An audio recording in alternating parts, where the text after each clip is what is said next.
Hello, YouTube. The market appears to only be able to go up with a weekly higher high on both SPY and QQQ. So what we want to know today is whether or not we're avoiding a recession because we're closing out Q2 with 2.29% as the last number we're getting here as a forecast. Fear and greed is still very high. We note that we have no one who thinks we're going to go up. And what I mean is that on most weeks here, people think we're going to be down. There's up. It's like, oh my God, there's finally an up week on July 3rd, but then down. People don't think we're going to go higher. And like, they don't believe it. They didn't believe it 3 months ago. They didn't believe it a month ago. They don't believe it today. And with big tech earnings really kicking off here on Wednesday, we want to know what we should do. We're going to go over a specific trade setup that I have here. Pause the video or stay tuned till the end when I'll go through that. But as we're getting started here, I'm going to ask you for a huge favor. If you could please consider smashing that thumbs up and subscribing to the channel, I would greatly appreciate that. So as we're getting started, you might be wondering what is going on with the market, and I am too, because it doesn't seem to matter what I put in the title. If it is bullish, people don't want to click. So what I'm trying to ask myself is, why do you make these videos, Justin? Why do you do them? And it's because I do them for myself. I do them as a very good indicator as well. And when we're into extreme greed and no one wants to get greedy, I'm like, well, why? It's probably because they're on the other side of the trade. So if they're on the other side of the trade, what would I be doing? Well, I'd be pretty sour right now if I noted that we went up, and then we went up. And notably, on a 3-month candle, we note that we had the best first 6 months of the year ever for the Nasdaq. And then what? Well, we're up by another 3.5. At what point do you care more about being right than you do about making money? That's what I think it comes down to, because a lot of people are reluctant, unwilling. Well, we hit our turning point number 2. We have a big question mark. And so far, the bulls have given us no doubt they are in charge.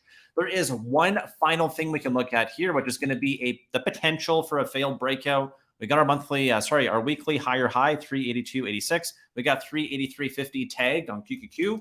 Over here on SPY, what do we have? We got 451.36, and then we got 451.93. What did we manage to hit? The 78% Fibonacci retracement, which means that we're now only about 21% off the highs in terms of retracement. So we went all the way down. We've now recouped 78.6 cents on the dollar. That's pretty impressive. That's a bull market. And we have hollow candles, which means that the expansion is continuing. And we don't yet have lower lows, which means we're not getting any warnings, let alone a trend change. A trend change would only happen right now if we fall below 432. But then we really have to lose the averages, notably the 50 MA, because that's really the short-term price. So short-term, we are trending up if we're over that area, and we're trending down short-term if we're below it. When the 50 is over the 200, it also signifies that short-term price is up more than long-term price, which also just means momentum. So if we're looking at everything here, like trying to be objective, then we look at the volume. The candles are largely green. They are pointing down, which means that we are starting to compress.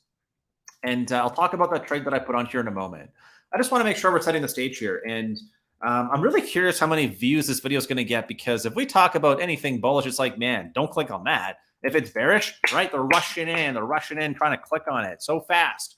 And when we look to the heat map, well, big tech is what's really gunning here. Tesla up 3, right? Tech is up. We got some soft numbers out of China overnight on Sunday. So let's look and see what we have here, because we want to know what big tech and the rest of the market is really doing. About 11% of the S&P reports this week.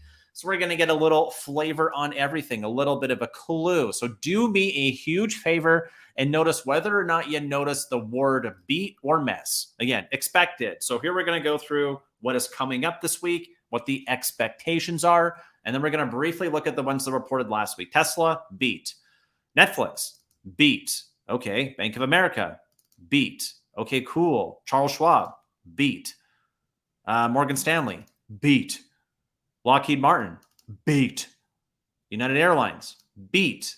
Goldman Sachs, miss. They pre-guided. So even though there's a miss here, they're like, hey, well, we know we're going to miss, or we're going to announce the market ahead of time. So, well, the only one so far, and they've already mitigated the risk.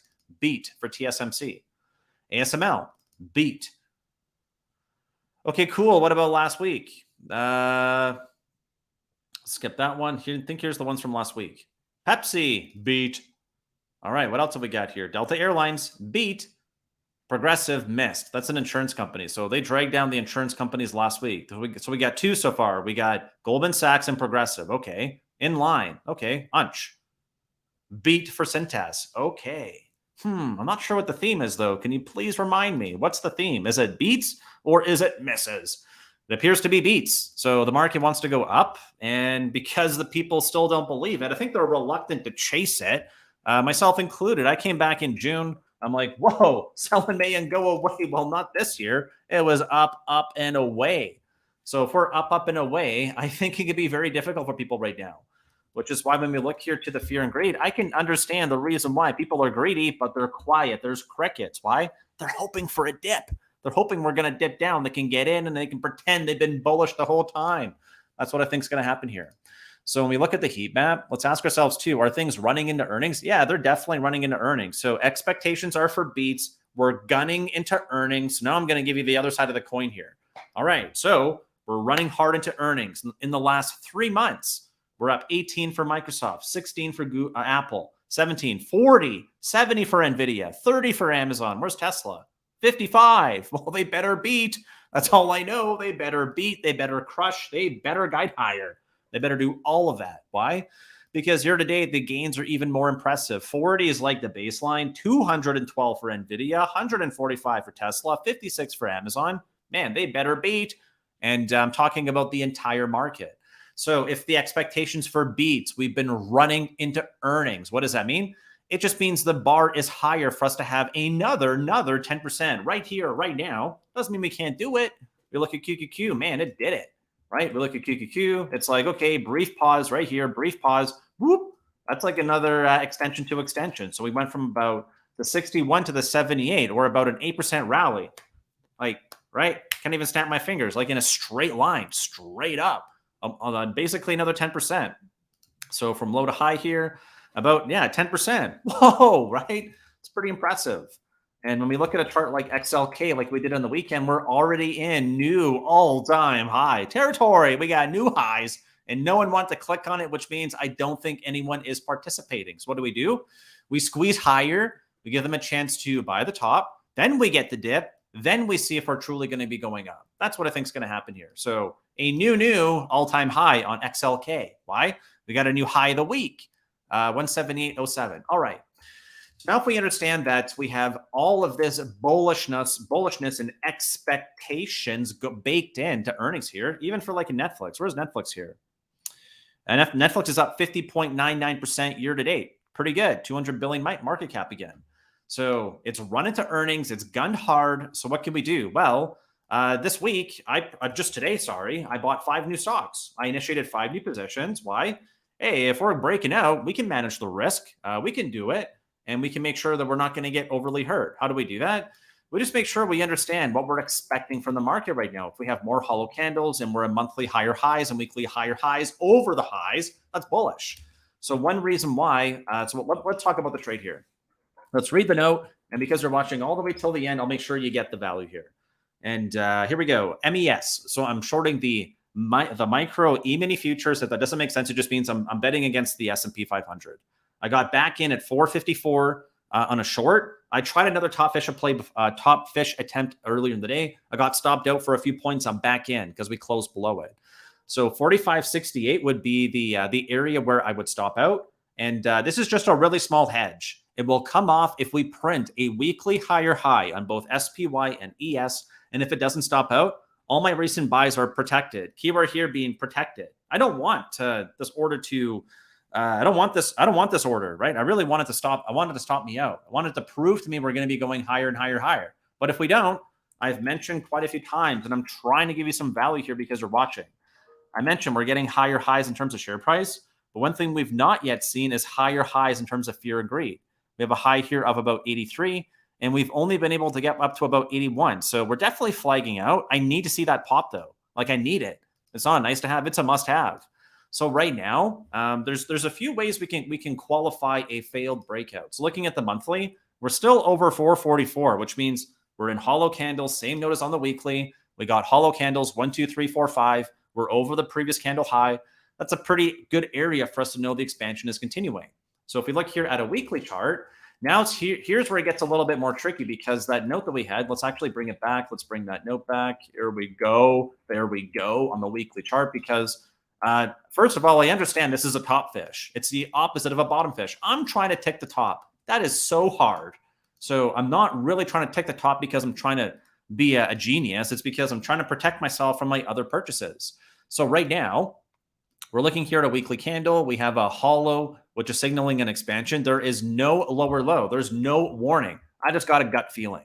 And because I've initiated a whole bunch of new stocks, I don't want to hope and pray that if we come all the way back down here to about 437 or 437.50 for a higher low, or down to 432, which is strong support, that I'm going to be a scaredy pants. I don't want to be a scaredy pants. So I'm going to make sure that if we're going to go higher, well, hey, if we go up to that area, 45.68, we'll just pop over here to ES so we can track the numbers. So 45.68 would mean we're going to be going 3 points over our current high here. But because we're below last week's high on a daily close, or simply put, we're looking here at the weekly, and then we want to drill down to the daily chart, because that's how the weekly chart is formed. It's with a whole bunch of daily candles, 5 to be specific. So as of right now, this is a fail breakout. If it was Friday, I would say, yep, hollow candle, expansion continues, lower lows, there's no warning. But we can definitely reverse. And the risk reward right here, right now, from ES, if we have a look here and try to manage the risk, the risk for me from where I got in, it's about 14 points, 14, 15 points. Okay. So let's try to make sure we can understand what I'm telling you. So, oops, what's going on here? Let's get the crosshair. Let's delete that last dot. Here we go. Let's get in nice and close for people who cannot see nicely on mobile. So from 4554-ish, we'll just make it close enough. If we go up here to 4568.75, I'm going to lose about 50. We'll call it 15 points. Okay.